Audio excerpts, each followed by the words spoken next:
raise more money. You don't cut taxes when you need that money to help. You should be investing. You don't know, do you? You should be investing you just in those don't know, services. Do you? No, there's a bigger, that's not process, that's the you're rules. following the process, but there's a bigger principle at stake that Labour Party members who are being asked to vote for you should know who's bankrolling your campaign. That is why the Labour Party set up those rules. It was the kind of interview that demanded your attention. Andrew Neil, renowned for his incisive questioning, faced off with Angela Rayner. From the outset, the tension was palpable. Neil's straightforward inquiries about Labour's policies quickly exposed cracks, as Rayner's answers faltered, hesitant, disjointed, and alarmingly lacking in substance. Well, what I'm saying, Andrew, and what you're saying is wrong. They raised the capital gains tax to 28%. What I'm saying is that they've given tax cuts to absolutely the richest. She attempted to defend Labour's plans, but the facts simply didn't hold up. Neil pushed harder, demanding clarity, but instead of delivering answers, Rayner appeared increasingly lost. The numbers didn't add up, the policies seemed incoherent, and at one point, it felt as though even she recognized she was out of her depth. This wasn't a debate, it was a complete unraveling. These are the rules as to publication. Nobody's given me more than 100,000. That biggest donation went up yesterday or the day before. And how much is that? Was it 100,000? 100,000? Yes. So that's your biggest? Yes. All right. Let's come on to policy. You made 10 policy... This wasn't just a tough interview, it was a wake-up call. If Labour's leadership can't articulate their own promises under pressure, what does that say about their plans? Social media erupted, with clips from the interview dominating timelines as people questioned, is this really the future of Labour? Even loyal supporters seemed disheartened. Neil's interview didn't just expose Angela Rayner's lack of preparation. It spotlighted a deeper issue. Promises may sound compelling in speeches, but when scrutinized by someone like Andrew Neil, the cracks are impossible to ignore. And here's the truth. Rayner couldn't defend Labour's big ideas, and the public noticed. Austerity, we've got to cut. You've cut, and do you know what? Debt's rising, and the amount of money that's going into the economy, you've not made it better. Our economy is worse as a result of 6 years of austerity, and now you're saying all of a sudden we can spend money. No, hold on. And that's wrong because you're spending it. You're just off now. No, Let me bring you back to... This was more than just a poor interview. It was a stark reminder that voters are watching closely, and their patience is wearing thin. If you can't stand behind your promises, how can anyone trust you to lead? Going to do, right?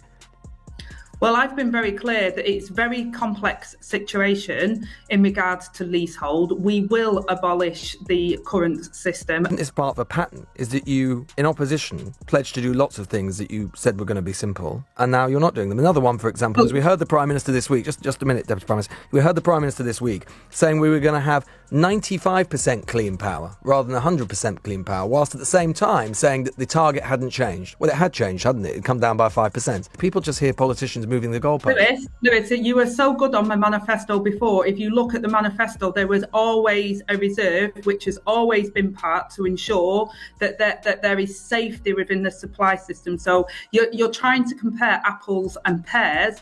Our manifesto, then why did you say 100%? The security of our energy supplies is critical, and there. Labour's bold pledge to build 1.5 million homes might have sounded ambitious, but it was what Angela Rayner failed to address that ignited controversy.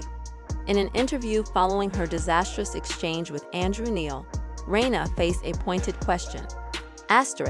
Who are these homes actually for? Are they intended for British families struggling to find affordable housing, or would they be allocated to immigrants? Her response?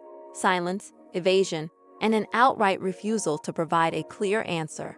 While she insisted that Labour's housing plan was for everyone, she deflected entirely when pressed for specifics, leaving more questions than answers. The 7 new homes will go to immigrants. Well, that's not the truth, and that's not the That's case. what will happen. Well, that's not the reality, because we've, where in the particular, in 2.5 million immigrants that are in Rachel Reeve's budget figures going to turn up? Where are they going to live? Well, there's plenty of housing in the UK, but the houses, especially Hang on. You can't, on the one hand, say we've got to build this 1.5 million houses, and then say... That single non-answer spoke volumes to an already frustrated public. Critics were quick to highlight Labour's previous promises to address immigration. juxtaposing them with the reality of rising migration numbers. This raised a pressing question. Are these homes truly intended to solve the housing crisis, or is this just another empty headline? What made matters worse was how out of touch this promise felt. In many parts of the UK, families have been waiting years for housing, while Labour has appeared to do little to tackle overcrowding or soaring rents. Rather than providing clarity, Rayner's evasiveness only deepened public skepticism and suspicion. There's a housing crisis. When I remind you that you have said yourselves as a government, we're going to need 2.5 million migrants. Some of them, by the way, people are going to build the houses.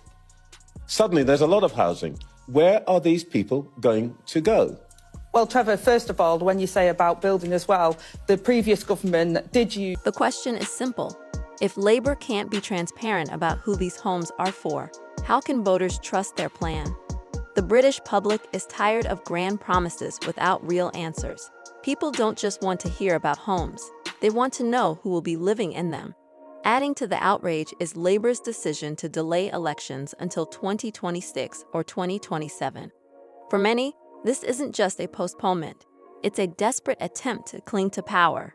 The timing couldn't feel more suspicious, further eroding public confidence. To cancel the local elections in England. Why aren't they all going ahead?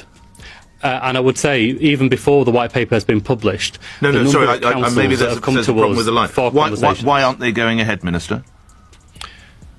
Well, at the moment, the assumption is that elections are going ahead. However, it's usual in a process of reorganisation that when a council makes a request for reorganisation, that if there are elections taking place to a council, that it essentially won't exist within the... Labour's approval ratings are plummeting, and they know it. Meanwhile, Nigel Farage's Reform Party is gaining momentum. Once dismissed as a fringe player, Farage is emerging as a genuine threat, with his straight-talking style resonating with voters who feel abandoned by the political elite. Instead of rising to the challenge, Labour appears to be stalling for time. The decision to delay elections hasn't gone unnoticed, and people are furious. To many, it feels like Labour is running scared, avoiding accountability at a moment when trust in their leadership is already fragile. The message from the polls is clear. Voters are fed up with broken promises and poorly thought-out plans. Rather than addressing the issues they've helped create, Labour seems more focused on playing politics to protect themselves, and the public is losing patience. Place next year in areas like Essex, Hertfordshire, Sussex, Lancashire and Kent. And instead they'll be delayed until 2027. Now, although Labour say they want to do this in an attempt to restructure the councils, their justification has come under heavy scrutiny because it follows a recently updated approval rating for Starmer of -61, which on the surface makes it look as though they're attempting to block the votes of those who don't want to vote for them. And with Keir Starmer now being labelled a threat to democracy, it's safe to say that their devolution plans are not... The bigger question is, why the delay? If Labour truly believes in their vision, they shouldn't fear the ballot box. Yet their actions speak louder than words. This isn't about crafting better policies. It's about dodging humiliation. For a growing number of voters, it's just another reason to look elsewhere. Farage's rise isn't just a threat. It's a signal that people are ready for change. Labour's delay might buy them time, but it's eroding the public's trust. They claim to be determined to fix the UK, but their actions tell a different story. Angela Rayner continues to push the narrative that Labour is the solution to Britain's problems, but the public isn't convinced. Why?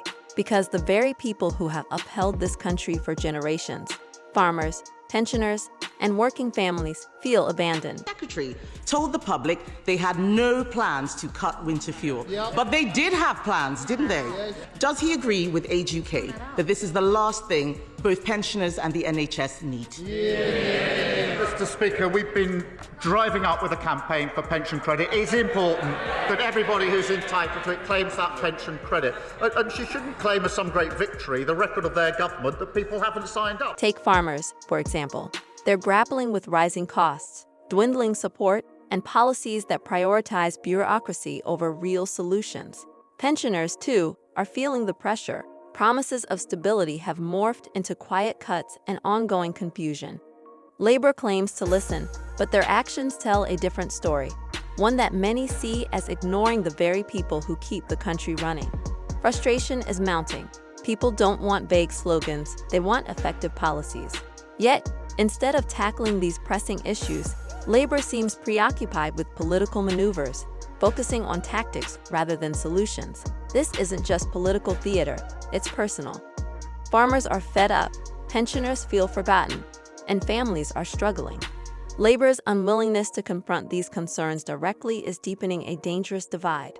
When you stop listening to the people, don't be surprised when they stop listening to you. The cracks in Labour's foundation are widening, and voters are increasingly turning elsewhere for answers. How much taxpayers' money Keir Starmer's Labour government is spending on farm projects? Not in this country, but abroad. When I tell you the number, I think you'll be dumbfounded, because I was. I'm raising it because we saw today, Wednesday, all over the country, thousands of farmers in their tractors descending on cities, protesting about the government's outrageous assault on farms, family-run farms, that have been in the same families for generations through inheritance tax, never mentioned in their Labour. His attempt to make sure they don't even get a chance to vote at all. Is he behaving like a proper Prime Minister or a tin pot dictator?